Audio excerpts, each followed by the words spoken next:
بسم اللہ الرحمن الرحیم۔ بیان کا باقی حصہ۔ خصوصی گشت میں جب دینی اکابر کی خدمت میں حاضری ہو تو ان سے صرف دعا کی درخواست کی جائے اور ان کی توجہ دیکھی جائے تو کام کا کچھ ذکر کر دیا جائے۔ عمومی گشت کر کے لوگوں کو مسجد میں جمع کیا جائے اور ان کے سامنے ایمان و یقین، نماز، ذکر اللہ، علم، دین، اخلاق اور دینی جدوجہد کی بات رکھی جائے اور تشکیل کی کوشش کی جائے۔ پھر تشکیل کر کے مطمئن نہ ہو جائیں، بلکہ جو لوگوں نے وعدہ کیے ہیں اور نام لکھوائے ہیں ان کو اللہ کے نکال دینے کی اور وعدوں کو عمل میں لے آنے کی پوری کوشش کریں اور اپنے امکان بھر کریں کہ ان کا وقت اچھی طرح گزرے۔ جو لوگ اس وقت نکلنے کا فیصلہ نہ کر سکے ان کو مقامی گشت، مقامی اجتماع، تعلیم، نماز، ذکر کی پابندی پر آمادہ کیا جائے۔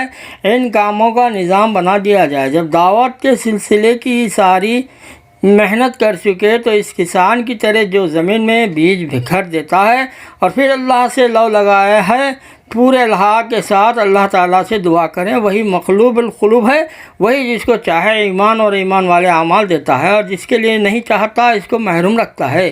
دعوت کے بعد دوسرا کام تعلیم کا ہے۔ جب تعلیم کے لیے بیٹھیں تو آداب سے بیٹھیں، دل رسول اللہ صلی اللہ علیہ وسلم کے لائے ہوئے علم کی عظمت سے دبا ہوا ہو، فضائل کا مذاکرہ ہو، حضور صلی اللہ علیہ وسلم کی تعلیم فرمائی ہوئی دعائیں یاد کی جائیں۔ جو وقت دعوت اور تعلیم سے خالی ہو اور کوئی دوسرا ضروری کام بھی اس وقت نہ ہو، اس میں نوافل پڑھی جائیں یا قرآن مجید کی تلاوت کی جائے یا ذکر تسبیح مشغول کیا جائے، اللہ کے کسی بندے کی خدمت کی جائے۔ جس طرح نماز میں آدمی یا قیام میں ہوتا ہے یا رکوع میں یا سجدے میں یا قاعدے میں، اسی طرح اللہ کے راستے میں نکلنے کے بعد آدمی یا دعوت میں لگا ہو یا تعلیم اور تعلم میں یا ذکر عبادت میں یا اللہ کی کسی مخلوق کی خدمت میں، یہ چار کام اس پورے زمانے میں بطور اصل مقصد کے کیے جائیں گے اور اتنے کیے جائیں کہ یہی عادت مزاج بن جائے اور اجتماع بھی کیا جائے۔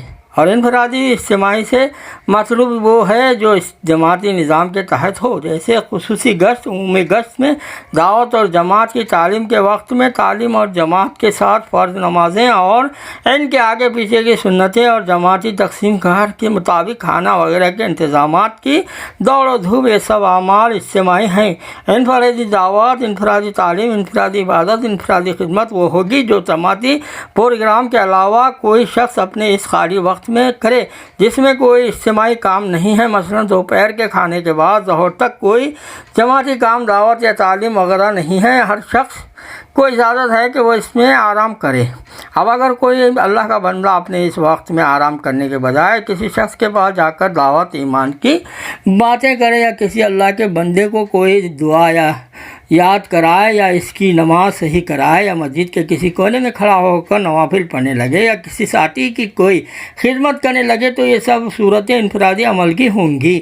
بہرحال اللہ کے راستے میں نکلنے کے زمانے میں چار کام اصل مقصد کے طور پر کیے جائیں اور حاجات بشری کے علاوہ اپنے کل اوقات انہی کاموں میں مشغول رکھے جائیں۔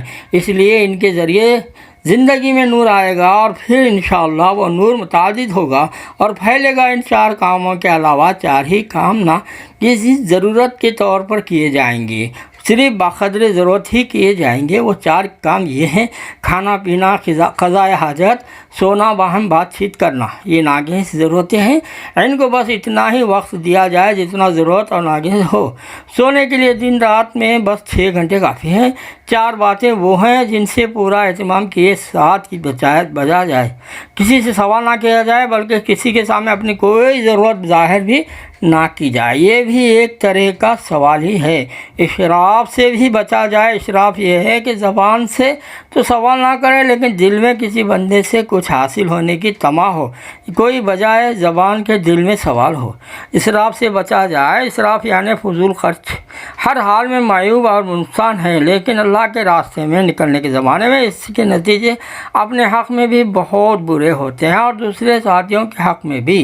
بغیر اجازت کسی ساتھی کی کو بھی کوئی چیز استعمال نہ کی جائے۔ بعض اوقات دوسرے آدمی کو اس سے بڑی اذیت تکلیف پہنچتی ہے، شرعاً خطاً حرام ہے۔